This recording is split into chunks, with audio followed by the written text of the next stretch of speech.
I want to welcome you all formally to the Kevany Lecture this evening, which will be with Professor Eilish McAuliffe.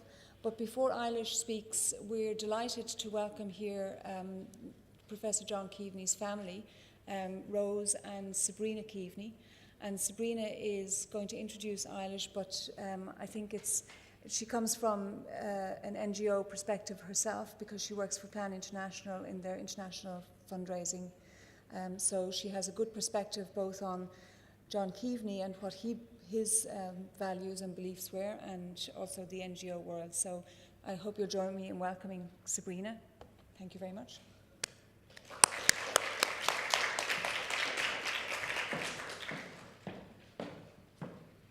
Thank you, Fiona. I'm delighted to be here this evening to introduce the Kevany Lecture and to celebrate the 10th anniversary with you of the Centre for Global Health and the International Forum for Global Health. Some of you met and worked with my father, Dr. John Kevany, and knew him well, and I have no doubt that he'd be tremendously proud of what the Centre for Global Health has achieved over the last 10 years. His journey into global health began at Trinity also, where he graduated with a first in medicine. He then moved to Vanderbilt University in Nashville, Tennessee, where he received his MSc in nutrition. Whilst working for the Pan American Health Organization in Ecuador, he witnessed firsthand the flip side of nutrition, malnutrition. He arrived at a warehouse stacked wall to wall with small coffins, manufactured to meet demand. This cemented his focus on household food security as the most vital and sustainable approach to put this and other warehouses like it out of business. His legacy continues in our family through my work with Plan International and my brother's work with the Global Fund to fight AIDS, TB, and malaria. My knowledge of working partnerships is through Plan International, who only operate through local partnerships in the 70 countries where they're present.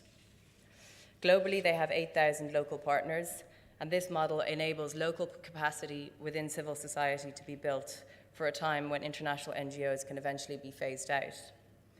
These partnerships also improve understanding of local situations and therefore enable the design of better projects. Crucially, local partnerships put decision-making at community level to increase participation and to encourage sustainability. On my first trip to Liberia, I met a woman who had delivered twins safely in a local clinic run by partners SIDA and Plan. SIDA, the local partner, drove the awareness campaign in remote communities, and Plan delivered the training in maternal and child health care within the clinic. Her twins would not have survived without this partnership, a functional clinic. And therefore, she named her twins Plan and SIDA, a living testament to the power of partnership. Plan and Concern are currently partnering with UCD Centre for Humanitarian Action to promote corporate responsible leadership for humanitarian action. This maximizes shared values in the delivery of products or service solutions from a cross-sectoral perspective for social impact. Scale can only be factored in if partnerships are present and purposeful. In essence, any meeting we have, be it one-to-one or round table, is the beginning of a partnership where ideas can be challenged. And nobody liked to challenge ideas more than my father. And methodologies are created based on dual thinking, providing better solutions.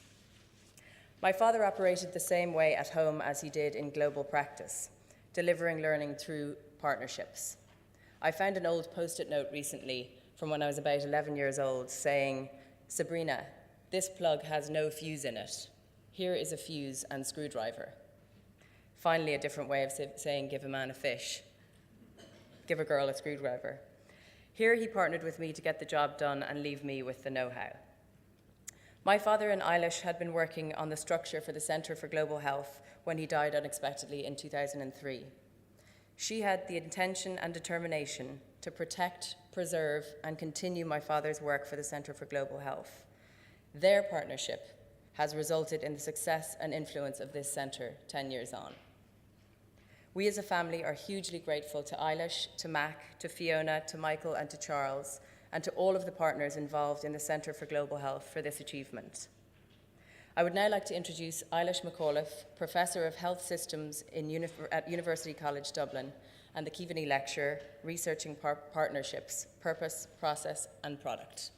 Thank you.